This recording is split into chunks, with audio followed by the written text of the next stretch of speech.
It's time to go balls deep. The EA Sports College Football Headquarters Podcast. All right, guys. So today we're going to go in a little bit different direction, and you are going to get to know your hosts a little bit better. My name is Alan Gigax. I'm here with Anthony Scafacci. Hey, what's up, everybody? And we have a childhood friend with us, Andre Madere. Hello. All right. And we are out camping right now, and this is what we do. Well, we don't normally do this, but we have a podcast now, and so we're podcasting while we're out camping because when we get together, we have this camping trip, the guys' camping trip that we've been doing for what, like 10 years now? Maybe even longer than that. Probably almost 30. Not since then. Not since. But yeah. definitely when we were in our 30s. Yeah. So it's been a good long time that we've been doing this camping trip. And so we come up here and it ebbs and flows and things change over the years and we all get older. But it used to be this big excuse to just get hammered all weekend for like 4 straight days and just get utterly sloshed. Because you used to work, Anthony used to work. Yeah, I used to work for the largest liquor distributor in the world. And actually, Andre also worked there until just recently. Yeah. Mm-hmm. But when I was working there, you weren't working there yet? Maybe you were? I don't know. You worked there a long time before. Yeah, because I worked there before I made my way over years, there. Yeah. Right? So I was like the mayor.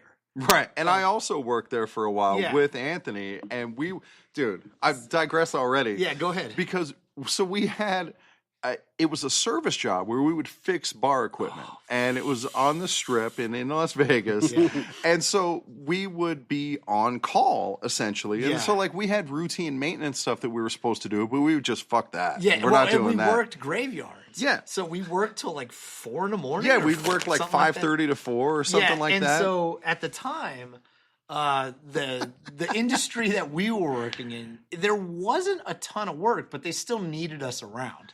So yeah, because the product was so valuable that you couldn't have these like margarita machines go down. Yeah. You had to have somebody there to go fix them. Yeah, just in case. Yeah. Right? Or, juice guns and all this different stuff. So anyway, for a long time, me and Alan worked together on graveyards.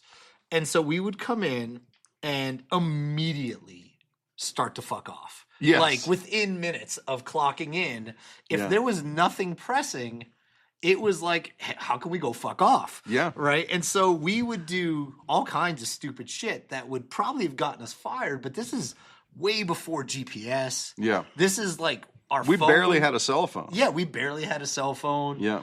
And we would pretty much only have to respond to service calls. Right. But anyway, so yeah, we could talk about how much fucking off we did. Dude.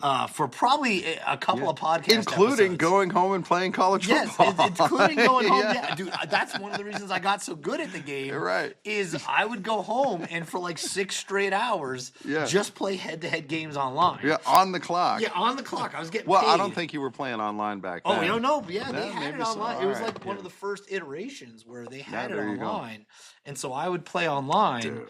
And I was pretty good, and I was using like Steven Jackson at Oregon State, and I think Chad Ochocinco was there, maybe. There was another receiver, but he was like busted because he had 99 speed and 99 acceleration.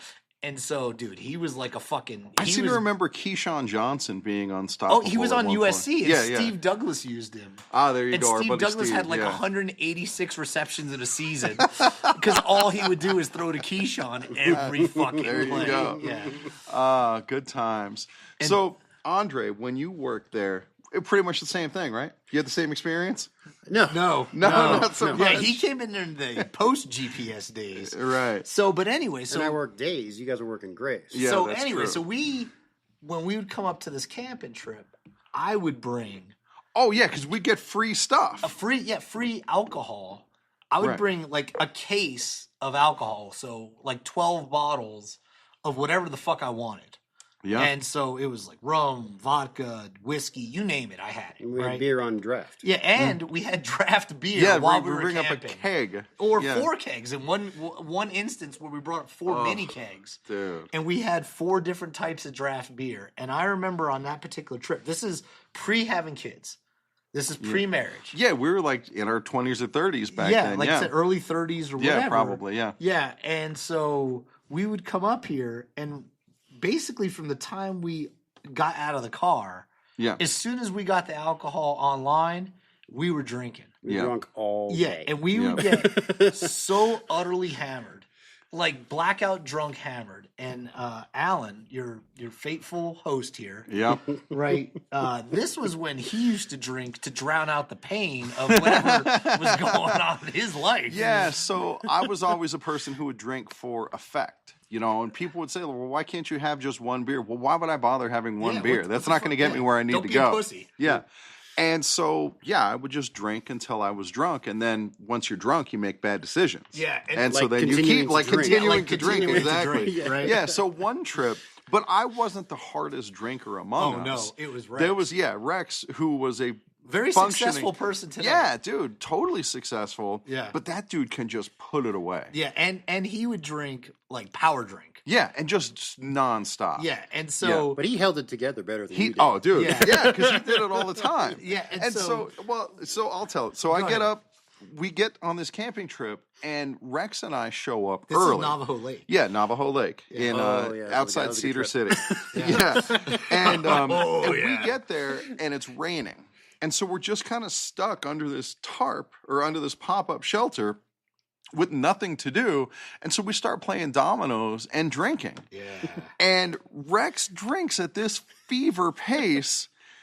And I just start matching him drink for drink. And every time he's like, you want another drink? Oh, yeah. And I'll finish mine up real quick and get another drink. And he's pouring these Captain and Cokes that are like 3/4 Captain. Like a goddamn super big gulp. Yeah, exactly. And I'm just going with him. And so by the time you guys showed up. Yeah, I'm trying to think who Matt, rode let up me interject. with. Okay, yeah, please. How tall are you? 5'9". How tall is Rex? 6'2" or 6'2"? something. Yeah, so you're trying to keep up with. Yeah, he's got substantially more size than you. Well, and Rex probably weighed was in around heavy 250. Yeah, exactly. Yeah, so it was a bad plan. Yeah, and like so Vern I Troyer remember trying to drink. I think it was me and Trevor. Yeah, you and Trevor came up. And there was a third in our car, though. There had to be. Maybe it was Andre. Yeah, it was you, right? Remember, we took the Charger. Yeah, my Dodge Charger up there, right? And so we get up there, and I remember we got up there pretty late. Yeah, you got up there in the dark. Yeah, it was dark. Because we turned off the lights when we were driving up. Yeah, and it was nightmare black, dude. Yeah. It was I was like, there was not a speck of light anywhere. Yeah, dude, it was like legitimately scary. Yeah, it was like, dude, I hear a bear. And so it was so fucking. It was the darkest night. Yeah, I think I'd ever seen in my life. Like you literally couldn't see the hand. Yeah, it was pitch black. It's away from all the headlights. It's away from all city light. And then if there's cloud cover, for those of you who live out in the country, you know what this is like. Yeah. When there's cloud cover and there's no city light, it is just abjectly black. Dude, it was basically like pitch black. Yeah. Right. So anyway, you're driving. We're making our way up there. So we get up there, right? And when we arrive, we're pissed because we kind of got a little lost, if I remember right. Probably. And when we get there, you and Rex are so fucking shitty drunk. Obliterated. Right? Obliterated drunk. Had been drinking all day. Yeah. Right? And just destroyed. And so you were so fucking drunk that I remember at one point we had like a pile of wood or a giant log. Yeah, it was a big wood pile. Yeah, right. Yeah. And Alan falls onto this wood pile, laughing hysterically like the fucking Joker in Batman, right? Like the funniest shit he'd ever heard. And nobody really said anything. Yeah. And he I was remember watching him fall, yeah. But I was so drunk, I'm like, Alan's going to fall in the fire. Yeah. And I had no capacity to move. That happened later. That was another time, right? I thought that was the same trip, but we'll get to that. You did almost fall in a fire that night, right? But not the one like here. Yeah, so when I fall over, you're like I'm on my back, and I go, I've gone turtle. And I thought that was just the funniest shit I had ever heard. And I mean, dude, I just couldn't get up. Yeah, you'd fallen and you could not get up. Yes, exactly. Right? And so Alan's just so fucking drunk, and Rex is so fucking drunk. And how were you hungover the next day? You had to be. It was a completely lost day the next day. I was so hungover that I could not function. Yeah. And I was just like sitting in the back of Rex's truck just along for the ride. Yeah. And I was at a complete loss. Yeah. Yeah. I mean, you had to be. It was so awful. And Rex was probably fine. And yeah, probably. And drove. Yeah. And he drove. Yeah. Right? Yeah. So.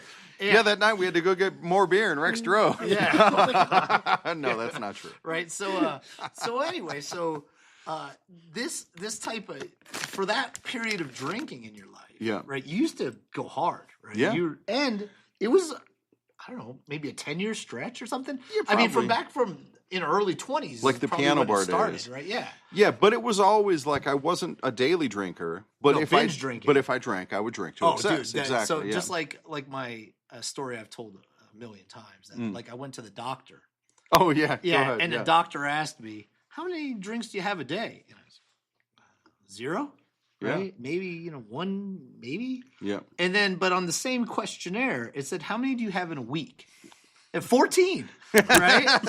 And the doctor said, "Well, how do you get to 14 if you don't have any a day?" Oh, they're all in one day. Actually, all compressed into about 4.5 hours. It's great. You should come it's out good with us. times. Yeah. Oh man, do we have fun? Yeah. So anyway, so then years later, this is probably at the tail end of your drinking days. Yeah. Right? Yeah, because I am now on the wagon. I quit drinking like 6-7 years ago. Yeah, and so we come up here to where we are today, and we're hanging out, and Alan is drinking like a fucking fish, right? This is in the absolute heyday of our glamping with multiple kegs, all the alcohol you could ever drink. I mean, there was no way we were gonna finish it all. It was that's how much we had. And Alan is so drunk, and Andre here builds fires like he's trying to communicate to aliens in space, right? So yeah, if you like when Andre's like, "Oh, we're gonna build a fire tonight," it's like I think it's Texas A&M. Oh yeah, Right. The Who bonfire? builds like Yeah. the fucking bonfire? Yeah. It's like that, but Andre's building it himself, Right. without a math degree, Right. or any Yeah. kind of like Yeah. real plan. It's just the plan is just I hope aliens Big will pile see of wood this. that you set on fire. Yeah, Yeah. exactly. Like, we have lots of lighter fluid. We have lots of wood. We're going to put those two things together. We're going to see the magic, right? And so this fire is probably enough to melt steel, right? It's big. And Alan, drunk as fuck, is stumbling around this fire, and he starts to stumble into the fire. And me, I was probably buzzed, but not real drunk because You were the soberest. because if that says anything. once my friends start to get really drunk, I start to back off because I'm like, somebody's gonna have to save these motherfuckers' lives, Yeah. right? And that person is me because I have major guilt issues, right? So Thank you, Anthony. yeah, so Alan starts stumbling in, and I don't know how I see it, but I shove him like I hate him, and shove him out of this fire into wood and a rock. You have a mosquito on your left cheek. As Oh, you got him. There it goes right Yeah. there. He's gonna get some from Andre now. Yeah, I hope right. that doesn't hurt later.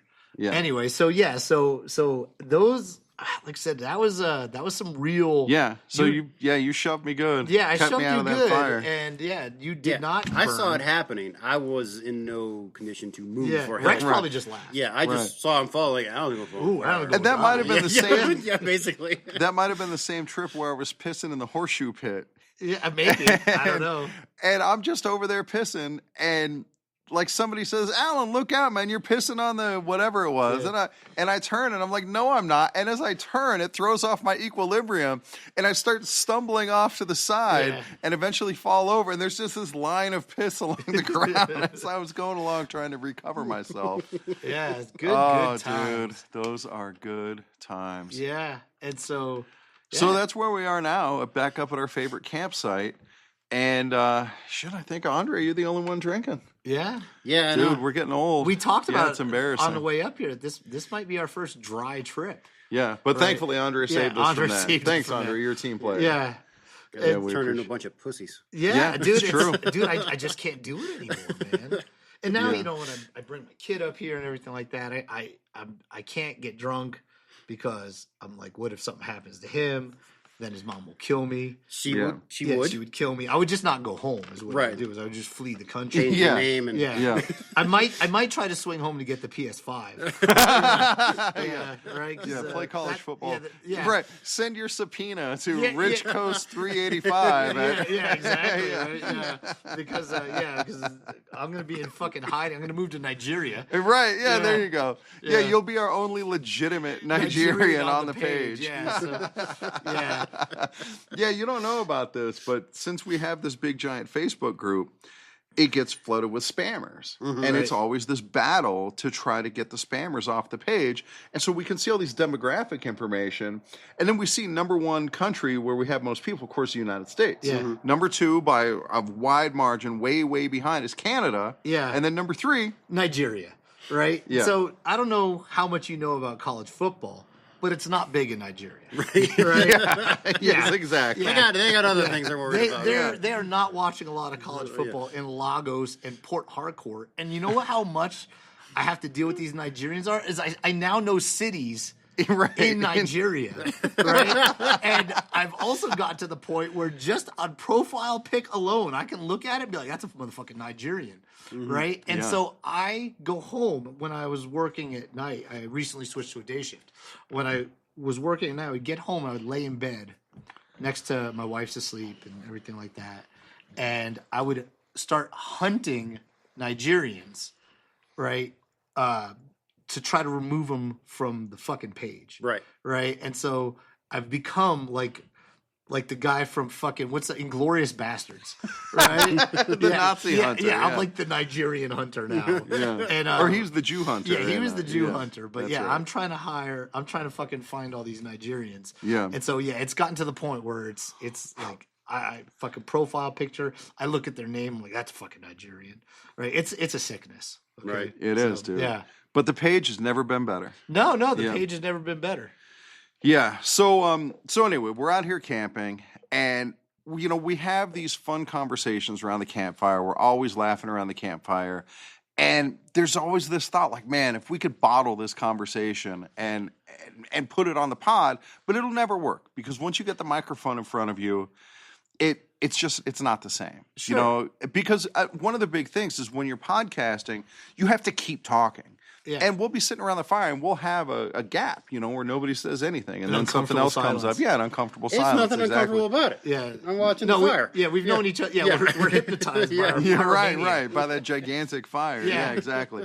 So one of the things that came up while we were sitting around the campfire earlier is bagpiping. Oh, yeah. Yeah, and Andre says, what's bagpiping? So now... And we decided that we'll save that for the podcast. Okay. All right, so, Rich. So you get to hear Andre's reaction. Okay, so in the Mormon culture, right, if you go to BYU... Now, I'm not Mormon, by the way, at all, or anything like that, but... they're very fine people. Yeah, they're very fine people. They will help you cut your lawn. Anyway, so... My master's degree at SUU. They took if great you go care to of me like when I was down BYU there. or like Utah or maybe some of the other colleges in the area, they often have like an honor code. Okay, and part of the honor code is that you basically can't bone. Right? Yeah, like there's no fucking going on. Okay, yeah, so not the marriage. That's they not need uncommon. loopholes. Yeah, okay, and so they have developed a bunch of loopholes. Oh, and right. Alan, you already know about jump humping, right? Or soaking. No. Okay, well, let's start. Yeah, this podcast easy. may go a little longer than normal, but we're going to get into this. So we start with the easy stuff, soaking, because you can't fuck. Yeah. So what is fucking?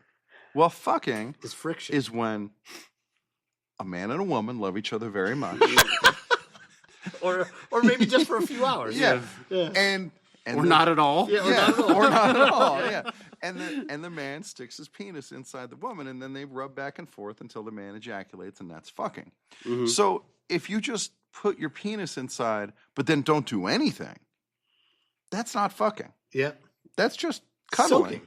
Yeah, and so that's called soaking. Okay, and that's where it all a way starts. to get it's around. It's a gateway drug. Right. That's a way to get, just the tip, just for a little bit, but still stay within the bounds of the honor code. Yeah. It's a loophole. Oh, right? Well, no. Yeah. Says you. Yeah, says you. Why don't you ask the dean of admissions at BYU if that's an honor code violation? Okay, so then... Right, go ahead. Okay, so then you take that to the next level. So you're soaking, and that's all well and good. It's perfectly innocent. There's no fucking going on at all. But that also makes it not even a little bit. But that also makes it tough to get to the finish line, as it were. And so not for me. Soaking would be enough. You're right. It would be enough. Yeah, because the Mormon chicks are pretty cute. Oh yeah. So, but if you're innocently a couple of people in a bed in a dorm room, soaking, minding your own business. So innocent. just minding your own business, and then with your penis inserted inside of her. Yeah, and then a rude roommate, third party comes in and jumps on the bed. That's not your fault. That is not your fault, right? That they jumped on that bed, yeah, while you were innocently soaking. This is bagpiping. No, that is jump humping. Yeah. Oh, that's called jump humping. Yes. Which there's an awesome scene in Alan's book. About jump humping. Yeah, it is pretty good. Yeah. That's and so that is a future episode, or maybe we've already talked about it. We may have. Yeah. So that's jump humping. All right. Okay. And now we get to bagpiping, which is another workaround. Okay, so I was home. Well, no, wait. Because, Andre, it seems like you might be uptight about the whole putting your penis in the vagina thing might violate the honor code. That's intercourse. Well, good news, Andre. Good news. And we got news for you. Right? So I'm home one day, and I'm scrolling Facebook or whatever, and I come across this reel, and the reel or whatever is about bagpiping, and I'm like, bagpiping? This comes through your feed? Yeah. Well, it's an algorithm. It feeds you what you're into. Yeah, it feeds you what you're into, right? Yeah. Probably why I've never heard of penis this. pumps, whatever, right? And so... I get a lot of gaming content on my feed. So, most of mine is about boner pills. Right? So anyway, so this thing comes across, and it's this girl and this guy, like an interview on the street kind of thing, and she's talking about bagpiping. And I'm like, what the fuck? Bagpiping. And then she describes it. It's the armpit, right? And I'm like, holy shit, right? I gotta talk to Alan, right? So first off, I call my wife, right, who's in the kitchen. I'm like, baby, come here. Have you ever heard of bagpiping, right? And she has not. And so I explain it to her, and of course, she's not amused, right? And she thinks I'm retarded. So, which I am. But she looks at me, and I'm like, well, you know what? If you don't like this, I know somebody who will. So I call Alan, and I'm like, dude, bagpiping. And Alan, because he's so into these funny cultural things, he's like, oh my, what exactly is it? And so I start to tell him, and the sound of laughter that came through the phone, it's very genius. Authentic, right? It's that basically, and I wonder, do you hit from the back with bagpiping or from the front? I don't know, because you think about the way you hold a bagpipe. You picture, like, the bellows under your armpit, and that's where the cock would be. I think it would probably work best if you were in the front, because... Then you could get eye contact. Well, but also... Look at me while I fuck your armpit. But also, like, because the armpit's not the only thing happening with a bagpipe. You're also fingering the instrument, I don't know if that... I mean, we need to really... It would be like maybe... putting fingers in your ass or something. You really think in the Mormon culture the chick's fingering a dude's asshole? I don't know. Yeah. We need more data. Yeah, we need to go up to BYU. You know, we'll do it under the guise of the college football. EA Sports college football, whatever headquarters. Podcast. Balls deep. And just get right into bagpiping. Right. Exactly. So anyway, so that's bagpiping. And see, like I once I heard about this, of course, this is like the funniest fucking thing I've ever heard. Yeah. Because, I mean, we're talking like mad loopholes here now. We're into the armpit now. Yeah. Like, what's coming next? Like the crook of the neck? Like or the knee, behind the knee. Yeah, well, the knee, at least if you fold it up, you put a pair of panties on there, it does kind of look like an ass. You kind of pull them down yourself. Sure, there you go. Right? I mean, I guess, Yeah. So, there's good times. Well, there's no better lead-in to today's sponsor than that. No. So, once again, we're going to thank could you? the Dildonic Institute of Southern Nevada. Since 1959, the Dildonic Institute has been a world leader in dildonic technology. Research has been tireless in their efforts to stretch the boundaries of what's possible, plunging deeper into the science surrounding dildonics. Book your appointment today. If we build it, they will come. I've got a BA in advanced dildology.